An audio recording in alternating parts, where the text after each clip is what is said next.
मध्य प्रदेश के विधानसभा चुनाव में अभी वक्त है, लेकिन टिकट के दावेदारों ने अभी से दावेदारी जताना शुरू कर दी है। 2023 का रण दोनों ही दलों के लिए बहुत आसान नहीं होगा। यही वजह है कि दावेदारी अभी से जारी है।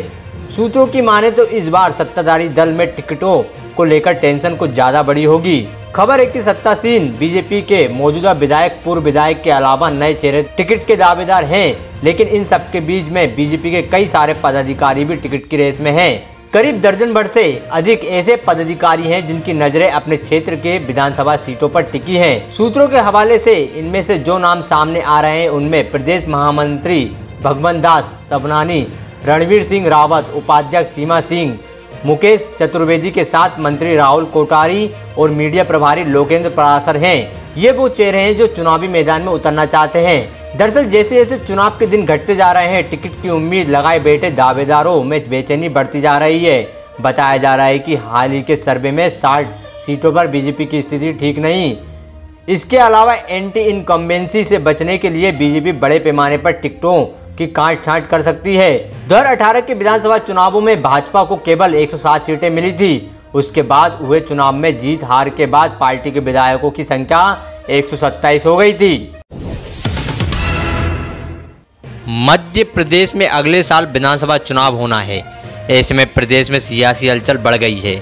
सियासी हलचल के बीच एक और जहां कांग्रेस नेता राहुल गांधी की भारत जोड़ो यात्रा नवंबर में मध्य प्रदेश में निकलने वाली है, तो वहीं दूसरी तरफ प्रधानमंत्री नरेंद्र मोदी और अमित शाह भी इसी माह प्रदेश के प्रवास पर आने वाले हैं।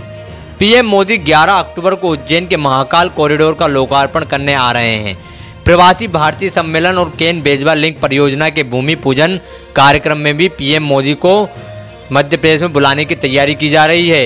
जबकि दूसरी तरफ सवा माह के अंतराल के बाद ही गृह मंत्री अमित शाह का मध्य प्रदेश दौरा भी तय हो गया है। 16 अक्टूबर को एक बार फिर ग्वालियर आ रहे हैं। वे यहाँ कई कार्यक्रम में शामिल होंगे। उसके अलावा प्रदेश के संगठन के नेताओं से चर्चा भी करेंगे। इधर राहुल गांधी भी भारत जोड़ो यात्रा लेकर बुरहानपुर से एमपी में प्रवेश करेंगे। 24 और 25 नवंबर को राहुल गांधी आ रहे हैं। इस यात्रा में मालवा अंचल से 5 उप यात्राएं जुड़ेंगी। खंडवा, इंदौर, उज्जैन, आगर मालवा में ये सभी उप यात्राएं भारत जोड़ो यात्रा में जुड़ेंगी। कहा जाता है कि मालवा निवाड़ अंचल में जिस पार्टी को जीत मिलती है, प्रदेश में उसी पार्टी की सरकारें अब तक बनती रही हैं। पिछले विधानसभा चुनाव में इस अंचल की 64 विधानसभा सीटों में से कांग्रेस ने 35 जीती थी, जिसकी वजह से कांग्रेस 1.5 दशक बाद प्रदेश की सत्ता में वापसी कर सकी थी, जबकि बीजेपी को महज 26 सीटों पर ही संतोष करना पड़ा था। इससे पहले 2013 के चुनाव में बीजेपी ने यहां 54 सीटों पर कब्जा किया था।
छत्तीसगढ़ हाईकोर्ट ने आदिवासियों को 50% से ज़्यादा आरक्षण को अमान्य कर दिया है।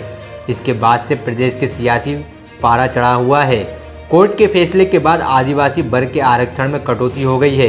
कटौती के लिए एक और जहां आदिवासी समाज अलग अलग जगहों पर जुटकर सरकार के खिलाफ रणनीति बना रहा है, तो बीजेपी आदिवासी समाज की रणनीति पर पैनी नज़र बनाए हैं। साथ ही आरक्षण की कटौती के लिए कांग्रेस सरकार को दोषी ठहरा रही है।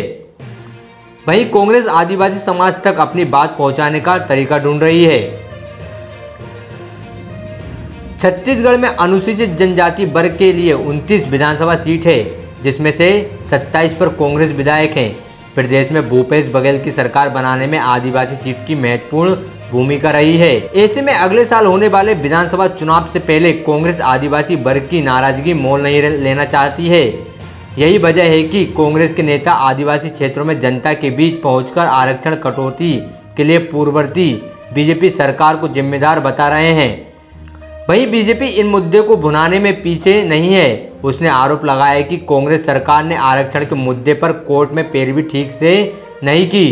बता दें कि रमन सरकार ने वर्ष 2011 में आरक्षण को 50% से बढ़ाकर 58% करने का निर्णय लिया था। 2012 में इसको हाईकोर्ट में चुनौती दी गई।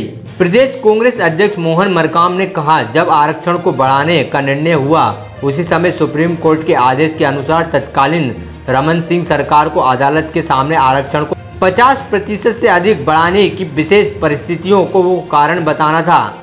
ऐसे में रिजर्वेशन का मुद्दा दोनों दलों के लिए महत्वपूर्ण है, क्योंकि इसी मुद्दे पर बीजेपी और कांग्रेस के लिए छत्तीसगढ़ की कुर्सी रिजर्व होगी।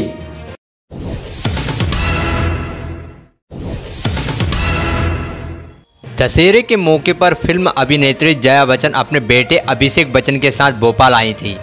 यहाँ पे कालीबाड़ी मंदिर में दर्शन करने पहुंची। इसी दौरान दोनों को साथ देखते ही लोगों ने घेर लिया। छोटे से लेकर बड़े तक उनके साथ सेल्फी लेने लग गए। अभिषेक बच्चन तो सभी के साथ आराम से फोटो क्लिक करवा रहे थे, लेकिन जया बच्चन को यहाँ पसंद नहीं आया और उन्होंने हंगामा कर दिया। जया बच्चन किस तरह फैंस पर गुस्सा हो रही है, साथ ही फैंस से फोटो न लेने के लिए कहती नजर आ रही हैं। आप लोग तो छोड़ दीजिए ना।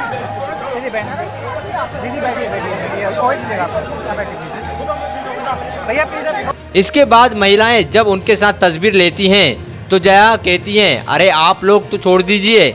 इस बीच जया के पीछे से कोई उनके साथ फोटो लेने की कोशिश करता है तो उस पर जया भड़क जाती हैं। क्या कर रहे हैं आप लोग? शर्म नहीं आती आपको? क्या कर रहे हैं? जया बच्चन का मायका भोपाल होने के कारण वे हर साल टीटी नगर कालीबाड़ी में सिंदूर खेला के लिए आती हैं।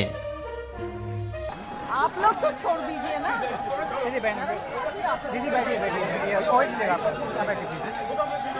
भैया प्लीज छोड़ दीजिए। क्या कर रहे हैं आप लोग? शर्म नहीं आती आपको? क्या कर रहे हैं? छोड़िए।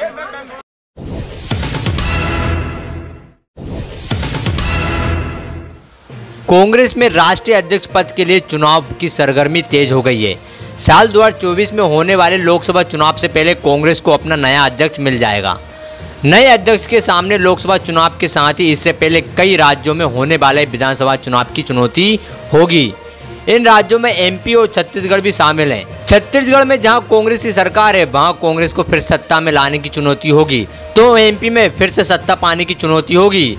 ये चुनौती नए राष्ट्रीय अध्यक्ष के साथ ही कमलनाथ के सामने भी होगी, क्योंकि मध्य प्रदेश में अगले विधानसभा चुनाव के लिए कांग्रेस ने एक बार फिर कमलनाथ पे भरोसा जताया है।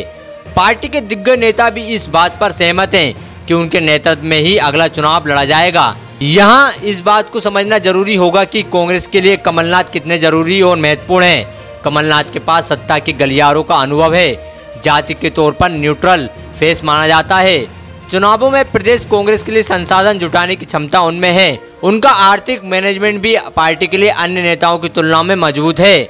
इसके अलावा उन्हें पूर्व सीएम दिग्विजय सिंह का भी रणनीतिक तौर पर समर्थन हासिल है। कमलनाथ कांग्रेस में सबसे सीनियर लीडर हैं। राजनीतिक विश्लेषण का भी मानना है कि प्रदेश में भाजपा को सबसे कठिन चुनौती कमलनाथ ही दे सकते हैं। बता दें कि कमलनाथ की गिनती देश के उन दिग्गज नेताओं में होती है जो ऐसी संकट की स्थिति में खुद को उबारते रहे हैं। कमलनाथ की राजनीति शुरू से पैनी रही है, तभी उन्होंने प्रदेश स्तर से लेकर केंद्र तक अपनी महत्ता हमेशा बनाए रखी है।